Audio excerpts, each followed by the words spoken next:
Funny fact YouTube চ্যানেলে সাধারণত অস্থির বাঙালির অস্থির সব কার্যাবলী আপলোড করা হয়, কিন্তু আজকে দেখতে পেলাম খুবই ভয়াবহ দেশের বন্যা পরিস্থিতি নিয়ে ভিডিও আপলোড করা হয়েছে। আসলে দেশের বন্যা পরিস্থিতি কেমন চলছে সেটা সম্পর্কে ধারণা পেতে হলে এই ভিডিওটা পুরোপুরি দেখতে হবে। যদিও আমি ভিডিওটা একটুও দেখিনি, আপনাদের সঙ্গে একসঙ্গে দেখব বলে। তো চলুন আসলে দেখি দেশে বর্তমান পরিস্থিতি কি অবস্থা চলছে। কি পরিমাণে পানি ঢুকতেছে বাংলাদেশে। ও মাই গড,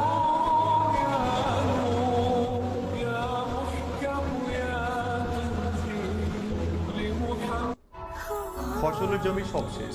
অবস্থা খুবই খারাপ, খুবই ভয়াবহ অবস্থা। আল্লাহ জানে কি না কি হয়। আমরা তো আছি শহর এলাকায়, খুব শান্তিতে আছি। আসলে আমরা এগুলো বুঝতে পারবো না। যারা এইসব এলাকায় থাকে তারাই আসলে বুঝতে পারে যে বন্যা ভয়াবহ অবস্থা ভারত নাকি কতটা আমাদের ভয়াবহ বন্ধু হতে পারে, আর রাষ্ট্র, তাদের জীবনধারা বন্ধুত্বের কতটা পরিচয়, তাদের পরিবর্তন হতে প্রয়োজনের পারে, সময় পানি কতটা আটকে রাখবে, ঝুঁকির মুখে আমাদের পড়ে দিকে ফসল নষ্ট করবে, আসলে আবার শুধুমাত্র প্রয়োজন তারাই মতো বোঝে। পানি ছেড়ে আমাদের ডুবিয়ে মারবে। কখনো শুনছেন বাঁধ খুলে দেওয়ার আগে ভারত বলছে প্রস্তুতি নাও, আমরা বাঁধ খুলে দিচ্ছি। 1 ঘন্টা আগেও না, অন্তত 4-5 ঘন্টা আগে বললেও কিছুটা প্রস্তুতি নেওয়া যায়। ঘূর্ণিঝড় সাইক্লোন আগের ভাগে ইন্টারনেট জানান দিল, স্পিড। ভারত দেয় না। এখন আপনারা যারা ভারতকে বন্ধু রাষ্ট্র মনে করতেছেন তারা হচ্ছে এ জাতির সবচেয়ে বড় দুশ্মন।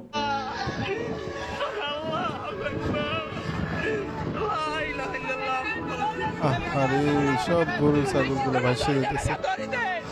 ইস, এ এক ভয়ানক অনুভূতি। এক একটা মানুষের স্বপ্ন হারিয়ে যাচ্ছে, তাদের চোখের পানি মোছার মতো ভাষা আমার কাছে নেই। তবে দোয়া করি আল্লাহ যেন তাদের ধৈর্য ধারণ করার ক্ষমতা দান করে। বাচ্চা নিয়ে পানি দিয়ে আসতেছে, আল্লাহ। ছোট্ট বাচ্চা।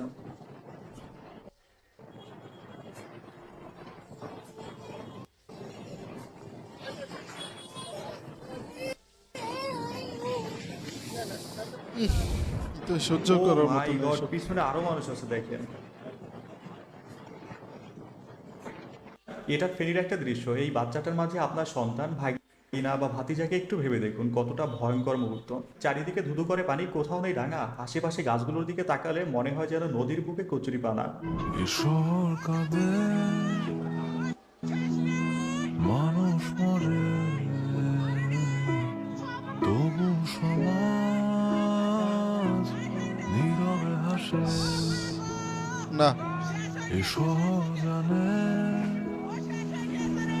বিষণ্ণতা শেষ সম্বল ঘরটা বাঁচানোর চেষ্টা করছে। এটা আসলে যে কতটা কষ্টের শেষ মুহূর্ত, পর্যন্ত পারবে শুধুমাত্র কিনা এখানে বাঁচাতে থাকা এই সেটা ব্যক্তি হচ্ছে ব্যাপার। বুঝতেছে। নিজের মাথার মনে হয় না সেই পারবে। আশ্রয়স্থলটুকু হয়তো কিছু সময় পর থাকবে না।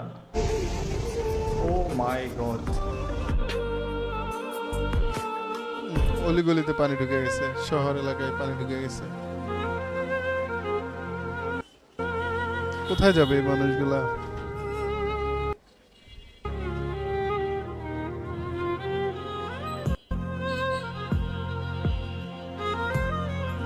স্কুল ডুবে গেছে। ভালো নেই কুমিল্লা, ফেনী, নোয়াখালীর মানুষ। যেদিকেই তাকাবেন শুধু পানি আর পানি। নেই খাবার, নেই ফ্রেশ পানি, আগুন নেই, বিদ্যুৎ নেই। মানুষের জীবন কতটা ভয়ঙ্কর হয়ে উঠছে চিন্তা করেন।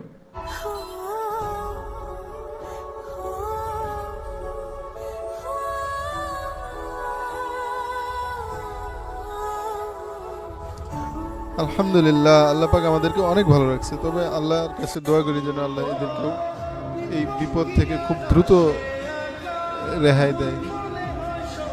কতগুলো মহিষ, হয়তো কোনো বড় খামারির মহিষগুলা। এই দৃশ্যগুলো দেখলে একটু বেশিই কষ্ট লাগে। মানুষ না হয় কোনো না কোনোভাবে বেঁচেই যাবে, কিন্তু এই অবলা প্রাণীগুলো বাঁচার কোনো উপায় নেই।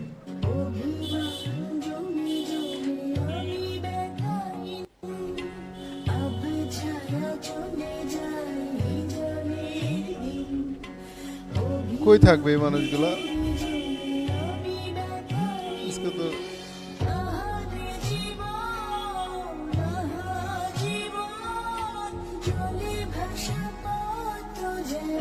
আহা, একই জীবন, এক প্রহর আনন্দে কাটলে আরেক প্রহর বিষণ্ণতায়। ফেনী, কুমিল্লা, নোয়াখালী, বাংলাদেশের প্রত্যেকটা নিম্ন অঞ্চলের অবস্থা সেম। এবারের বন্যাটা যতটা না প্রাকৃতিক, তার চেয়ে বেশি কৃত্রিম। ভারতের উজান থেকে নেমে আসা পাহাড়ি ঢল ও গত কয়েকদিনের টানা বর্ষণে ফেনীর ফুলগাজী ও পরশুরাম উপজেলার পানিবন্দী মানুষের সংখ্যা ছাড়িয়েছে 50,000। এতে মোহরী নদীর পানি বিপদসীমার উপর দিয়ে বইছে। দুটি স্থানে বাঁধ ভেঙে হু হু করে লোকালয়ে ঢুকছে পানি। এইটা দেখছিলাম, খুবই ভয়ঙ্কর।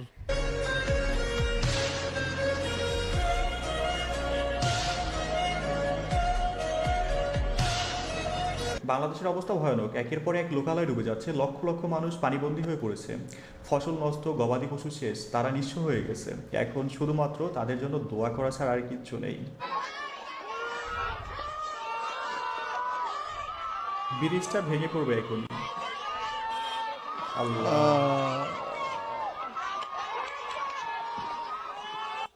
শেষ।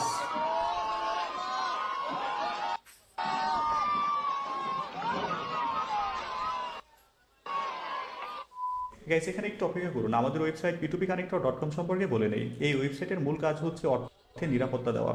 একটু ক্লিয়ার করে বলি, ধরুন আপনার কাছে কিছু ডলার আছে, আপনি এটা কিনতে বা বিক্রি করতে চাচ্ছেন, অথবা আপনার কাছে একটা ফেসবুক পেজ আছে, ইউটিউব চ্যানেল আছে, অথবা একটা কোর্স পারচেজ করা আছে যেটা আপনি সেল করতে চাচ্ছেন।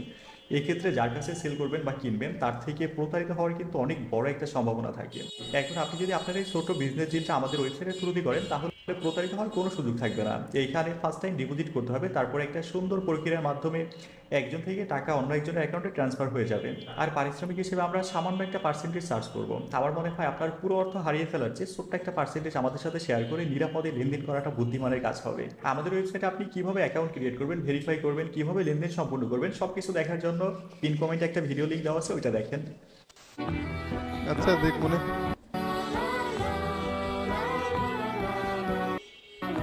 কি পরিমাণ লোকালয়ে পানি ঢুকতেছে। মানে যেসব এলাকায় পানি ঢোকার কথাই না, ওইসব এলাকায় একদম ডুবে যেতেছে। শহর এলাকায় তো কখনো পানি তেমন একটা ঢুকে না, সাধারণত নদীর আশেপাশে যেসব এলাকা থাকে সেসবই পানি ঢুকে, তাই না? কিন্তু এবার ঘটনা পুরাই ভিন্ন। এভাবে যদি শহরের মধ্যে পানি ঢুকতে থাকে তাহলে চিন্তা করেন কতটা ভয়ঙ্কর পরিস্থিতির দিকে যাচ্ছে। খুবই তবে ভয়ঙ্কর। দোয়া করি আল্লাহ যেন আমাদের তাড়াতাড়ি এই বিপদ থেকে রক্ষা করেন।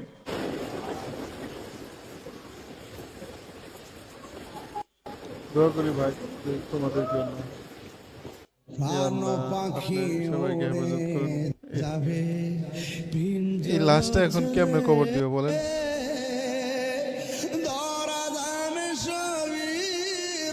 কি নিদারুণ দৃশ্য। একটু মাটির খোঁজে নিজ পিতৃভূমি রেখে অচেনা জায়গায় মাটির সন্ধান, এর চেয়ে হৃদয়বিদারক ঘটনা আর কি হতে পারে? ভাই করে কেউ বাজার না ভাই, আমরা তো দোতলা পানি উড়ি এখন তিনতলায় অবস্থান করছি। দোতলায় পানি উঠছে, তিনতলায় পানি উঠছে, তাহলে কি পরিমাণ পানি! একদম টর্নেডো, সিডোর বা এর চেয়ে ভয়ঙ্কর কিছু মনে হচ্ছে। করবো কেন মনে তো চারশো নাই, যোগাযোগ করবো কেন? আল্লাহ বাঁচাও না, আল্লাহ মরে কেউ বাঁচাও না। ও আল্লাহ, এগুলো আসলে সহ্য করার মতো না। অনেক ছোট ছোট বাচ্চা আছে আল্লাহ। কি এক মর্মান্তিক সময় পার করতেছে এই মানুষগুলো, সব হারিয়ে নিঃস্ব মানুষের কান্নায় আকাশ বাতাস সব ভারী হয়ে যাচ্ছে। রাতের আধারের মতো তাদের জীবনে অন্ধকার নেমে আসছে। সম্ভব হলে তাদের পাশে দাঁড়ান, তা না হলে একটু দোয়া করেন। সবগুলো মুরগি মরে গেছে। সবগুলো মুরগি শেষ।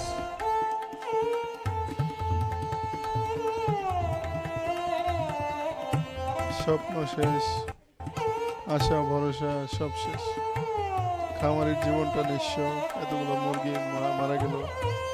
একজন খামারির স্বপ্ন ভেঙে যাওয়ার গল্প এক রাতেই নিঃস্ব, এমন হাজারো গল্প তৈরি হচ্ছে প্রতি মুহূর্তে দেশে।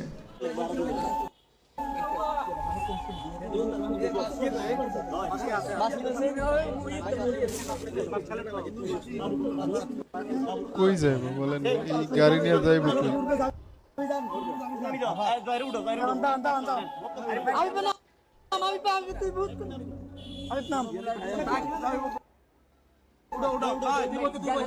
ভারতের ত্রিপুরায় ডেম্বুর গেট খুলে দেওয়ায় ফেনীর অবস্থা ভয়ানক। পর্যাপ্ত পরিমাণ রেস্কিউ বোট না থাকায় মানুষের জীবন হয়ে পড়েছে আরো বেশি ভয়ঙ্কর। মাটি কাটার জন্য ভেকু আনছে, দেখেন ভেকু এখন কোথায়। এই জায়গাটা পুরাটা ছিল ক্ষেত, ঠিক আছে, কিন্তু এত পরিমাণে পানি এখন এই জায়গায় আসছে, এটা হয়ে গেছে সাগর। চিন্তা করছেন দেশে কি পরিমাণ পানি ঢুকতেছে? বন্যা প্রবণ এলাকাগুলো মনে হচ্ছে এক একটা সাগরের রূপ নিয়েছে।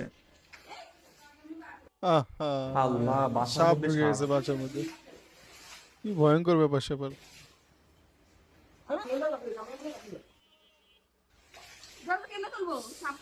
এই ভিডিওটা আপনাদের সতর্ক করার উদ্দেশ্যে। বন্যার পানিতে বিষাক্ত সাপ পোকামাকড় নিজেদের আবাসস্থল হারিয়ে মানুষের আশ্রয়স্থলে ঢুকে পড়েছে। সবাই একটু সাবধানে থাকবেন, আর রাতের বেলায় বিশেষ করে একটু বেশি সতর্ক থাকবেন।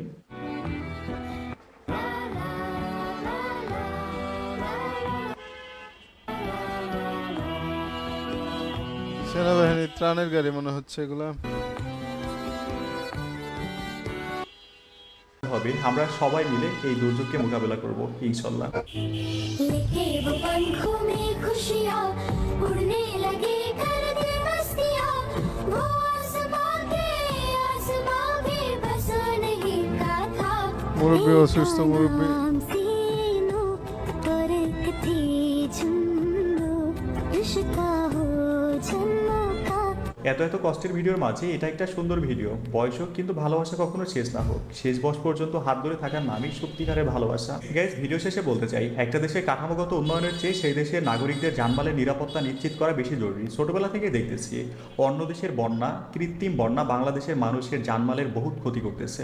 এই জন্য দেশের অবকাঠামোগত উন্নয়নের জন্য যে বাজেট পাস করা হয় তার পুরোটা দিয়ে বর্ডারের যে সকল জায়গায় বাঁধ প্রয়োজন সেখানে বাঁধ নির্মাণ করা হোক। এতে করে আর ঘুমন্ত মানুষের জানমাল এভাবে ভেসে যেতে হবে না।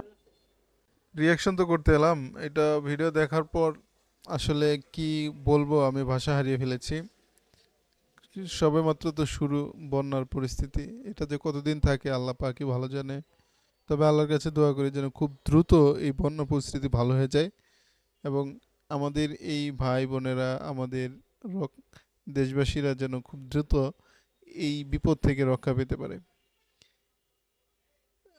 এর চেয়ে বেশি কিছু করার নেই। আর আমরা যারা সামর্থ্যবান আছে, আমরা যারা বন্যার্থদের জন্য কাজ করার জন্য উদ্যোগ গ্রহণ করছি, তারা যেন দ্রুত এটা আরও জোরদার করার চেষ্টা করি এবং যারা নতুন উপদেষ্টা রয়েছে তাদের কাছেও আবেদন থাকবে যেন খুব দ্রুত প্রায়োরিটি ভিত্তিতে এই বন্যা পরিস্থিতিতে মোকাবেলা করার জন্য যা যা করা যায় করার যেন পর্যাপ্ত ব্যবস্থা গ্রহণ করে। অলরেডি আমরা খবরে নিউজ মিডিয়াতে দেখতে পাচ্ছি এবং ভিডিওতে দেখলাম আর্মিরা কাজ শুরু করে দিয়েছে। তবে আল্লাহ পাকের কাছে দোয়া করা ছাড়া এই মুহূর্তে আমাদের কিছু করার নেই। আমরা জনগণ দূর থেকে দেখবো আর দোয়া করব। হয়তো কেউ আমাদের কাছ থেকে ডোনেশন নিতে আসবে, আমরা ডোনেশন দেব। এর চেয়ে বেশি কিছু তার আমাদের করার নেই। আবার আমাদের মধ্যে অনেকেই আছে হয়তো এই বন্যা পরিস্থিতিতে সেখানে যাবে, তাদের জন্য পর্যাপ্ত পরিমাণ সাহায্যের হাত বাড়িয়ে দেবে। আর আমরা এই যে অতীতে যে মানবতার ফেরিওয়ালাদের দেখেছিলাম, তাদেরও কার্যকলাপ হয়তো বা এখন আবার দেখতে পাবো। তো যাই হোক, আল্লাহ পাকের কাছে দোয়া করি যেন এই ভাইয়েরা, এই বোনেরা, এই মা বাবারা যেন খুব দ্রুত এই বিপদ থেকে উদ্ধার হতে পারে। দেখা হবে আবারও নতুন কোনো ভিডিওতে। আল্লাহ হাফিজ।